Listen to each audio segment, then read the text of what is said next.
Bonjour Bonjour, DG. bonjour monsieur Yo. Ok. Hier, les travailleurs de Fraternité Matin ont brillamment manifesté ici, dans l'enceinte de la société. Alors, ils vous reprochent justement d'une mauvaise gestion de l'entreprise. Comment réagissez-vous justement à cette accusation? Oui, mais quand il parle de mauvaise gestion, il parle de quoi exactement?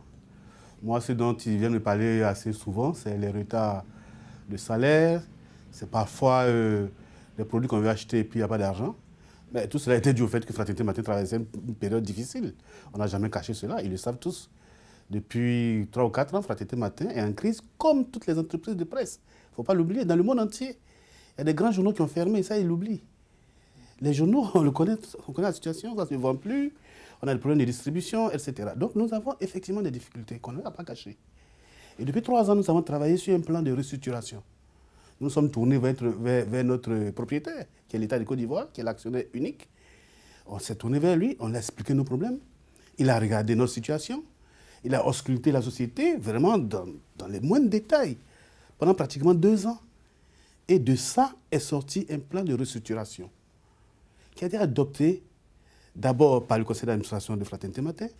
Ensuite, on l'a présenté au gouvernement, qui l'a adopté en conseil des ministres il y a à peu près 3 semaines. Il y a un volet plan social et un volet plan d'équipement, d'investissement. Et je crois que c'est le volet plan social qui inquiète les travailleurs. Je les comprends. Je leur ai expliqué, on s'est rencontrés dans une assemblée générale où je leur ai expliqué la situation.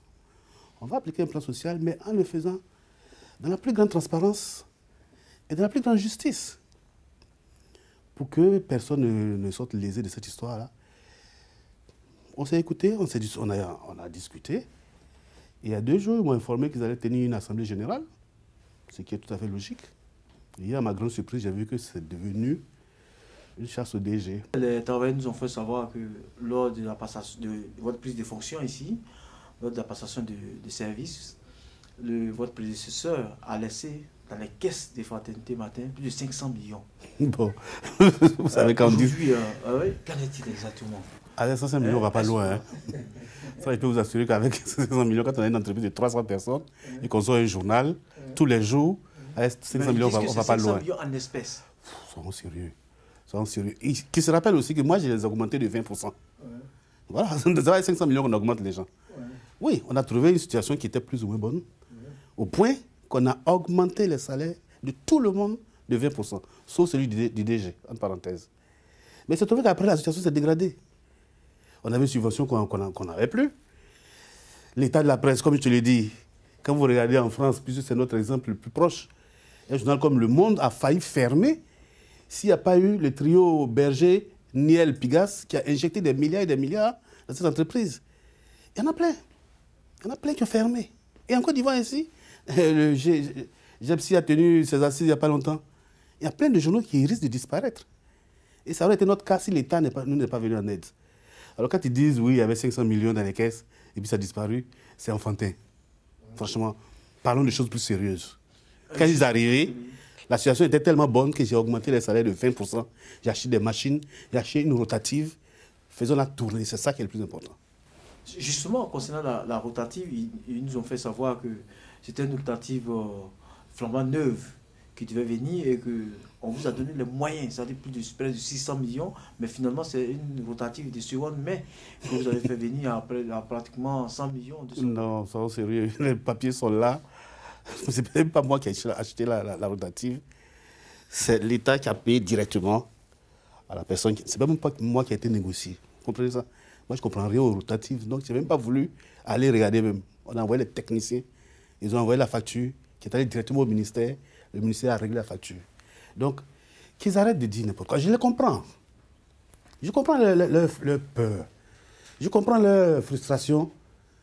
Mais que ça ne les autorise pas à colporter des fausses nouvelles, à gâter le nom de l'entreprise.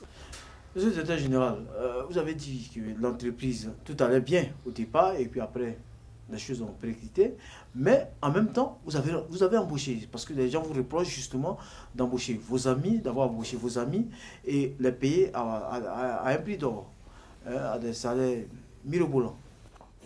Bon, Soyons sérieux. C'est tout ce que je peux vous dire. Soyons sérieux. On a des problèmes très sérieux à régler. On a expliqué nos problèmes à l'État du Côte d'Ivoire. Il nous a donné les moyens pour les régler. Réglons-les. L'État a envoyé une équipe ici qui est restée avec nous pendant plus d'1 an. Comme je l'ai dit, il a ausculté nos comptes pendant plus d'1 an. Tout ce qu'ils avaient à nous reprocher, ils l'ont fait. Tout ce qu'ils n'avaient pas à nous reprocher, ils n'ont pas à nous le reprocher. C'est au vu de tout cela que l'État a dit, on vous donne tant pour que vous redressiez la maison. On vous donne tant pour faire un plan social. C'est tout.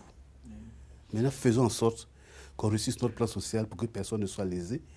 Avant que moi je n'arrive ici, il y a eu un de mes prédécesseurs qui a renvoyé plus de 100 personnes. Il n'a pas payé les droits. Et ces travailleurs-là, ils sont encore sur mon dos. Moi, je veux faire en sorte que aucun travailleur ne parte lésé. Si des gens doivent partir, parce que le plan social ne veut pas dire renvoi. C'est ce que moi, je m'évertue à leur expliquer. Il y a un volet formation, il y a un volet reclassement des gens. Il y a tout cela. Maintenant, si se trouve que des gens doivent partir, on va le faire pour qu'ils partent le plus dignement possible. Voilà mon combat, moi. Si j'ai traîné pour faire ce plan social-là, parce que d'abord, je suis de la maison, je suis journaliste, ça fait 30 ans que moi je suis dans cette maison-là. C'est tous mes copains, c'est tous mes frères. Je n'ai jamais voulu les renvoyer. On me l'a reproché d'avoir pas fait un plan social. Mais on arrive à un point où on ne peut plus. C'est tout. Et bon, on ne peut plus, on va le faire. On s'est battu pour qu'on nous donne les moyens pour le faire, afin que chacun puisse rebondir. Il ne s'agit pas de jeter les gens dans la rue. C'est ça qui importe. Maintenant, dans une situation où on veut la tête du DG, on a mal géré, on a embauché des copains, des copines. Franchement, quand on va faire le plan social, là, je leur ai dit, on va le faire ensemble. L'État me l'impose. Le plan social se fait avec les syndicats, avec l'inspection du travail. Ils vont voir tout ça. Celui qui a été embauché, qui est payé à prix d'or et qui ne fait rien, bon, il partira. Le fait que le Conseil des ministres, justement, ait pris la décision de restructurer Fraternité Matin, n'est-ce pas là quelques preuves qu'il y a eu une mauvaise gestion dans la maison? C'est la preuve que la situation n'est pas bonne. Fraternité Matin n'est pas la première société qu'on restructure dans ce pays. Pour citer les entreprises, à commencer par vous, Fraternité RTI, vous avez été restructuré. Vous avez eu un plan social. C'est parce que c'était mal géré.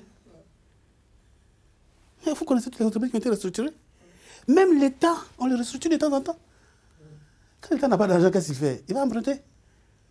Parfois, il y a eu ce qu'on appelle les plans d'ajustement structurel qui ont consisté à dégraisser une bonne partie de la fonction publique.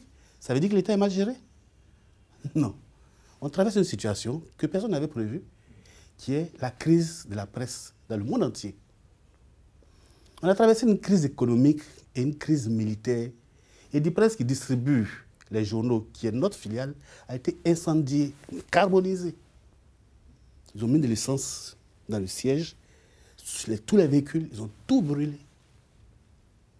Aujourd'hui, la presse a des difficultés pour distribuer dans tout le pays. Et la presse distribue sur moins de 40% du territoire de Côte d'Ivoire. Et à l'état de nos routes. Quand vous sortez un journal à Abidjan, il arrive à Korogo, parfois le lendemain. Qui vous voulez qu'il l'achète? Voici les vraies réalités auxquelles on fait face.